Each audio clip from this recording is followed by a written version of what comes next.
Nung Sabado po, ako ho ay naimbitahan ng isang dinner. Para malaman nyo na ho ito, lalabas yung mga picture, baka sabihin nyo, ano mga binabalak namin. Napag-usapan po, nag-imbita po sa akin si Jonathan So, yung ni-ari ng Tok Tok, Show My King, no? At sinet po niya yung dinner. Kasama po, of course, ang mahal nating Senator Bongo at ES, Executive Secretary Medeldea, Bingbong Medeldea. At si Atty. Ferdy, ito, pakita nga natin yung picture namin. Ayan. Ayan kami, oh. So, nag-dinner kami. Simple nyo na ilaw nyo. Paano namang, yan. Yan no yung dinner namin. Si Atty. Ferdy Domingo, may legal counsel. And then, si Senator Bongo and Executive Secretary Bingbong Medeldea. Yan po.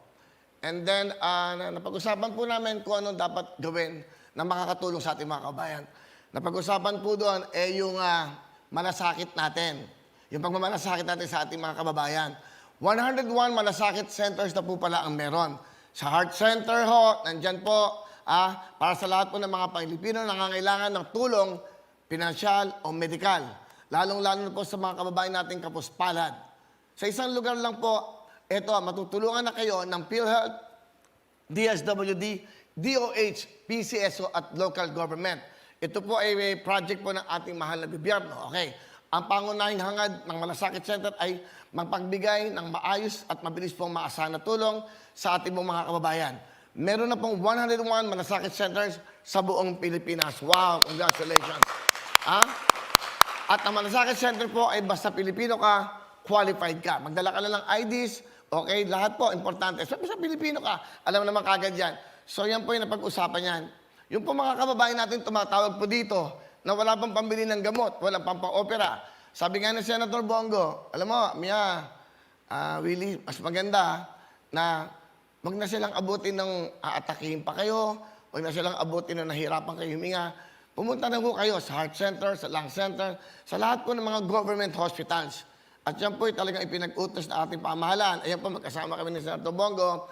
At maganda yung ang sarap kausap, puro pagmamalasakit sa kapwa.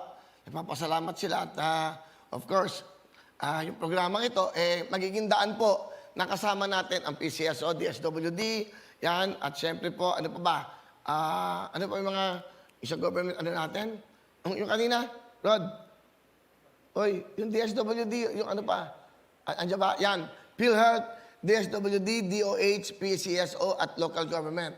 Kaya ako sinasabi sa inyo ito dahil natutuwa po ako dahil napili po nila ang programang ito para maghatid po tayo ng tulong at magbigay ng mensahe sa ating mga kababayang nangangailangan po ng tulong. At siyempre po, alam namin na hirap ng buhay ngayon. Pambili lang ng pambili ng panggamot, bigas, hindi ba hirap na hirap ng ating mga kababayan. Nandito po ang Malasakit Center at nagpapasalamat ako. Dahil una sa lahat, kasama na po natin sila sa pagbigay ng tulong sa ating mga kababayan, kapuspalad na naghihirap sa buhay na walang pambili ng gamot. Diba? Ayan po, at ito pong magandang project ni Presidente Duterte at ni Senator Bongo at ng ating, of course, pamahalaan sa ngayon ng ating gobyerno, nagsama-sama po sila. At maraming salamat po sa pagpili nyo. So, of course, dito po sa Wawawin, bilang kasama sa pagbibigay ng tulong, pagbibigay ng gamot, pampa-opera. Sabi ko nga kay Senator Bongo, alam mo, Senator, maganda rin yung meron tayong malasakit na ambulance. Kung kailangan tumulong kami, tutulong kami. At nakakatawa at pinagkakatiwalaan po tayo ng sangay ng gobyerno sa, of course, ng mahal na Pangulo. Hello mga kapuso! Ako po si Ipon. Minabati ko unang-una dyan mga kaipo natin, mga kaskwami ko dyan. Nagustuhan nyo ba ang video na to? Marami pa kaming inanda para sa inyo. Mag-subscribe lang sa Wawawin YouTube channel. Tsaka, don't forget to hit the, the bell button para lagi ka updated. Yun lang!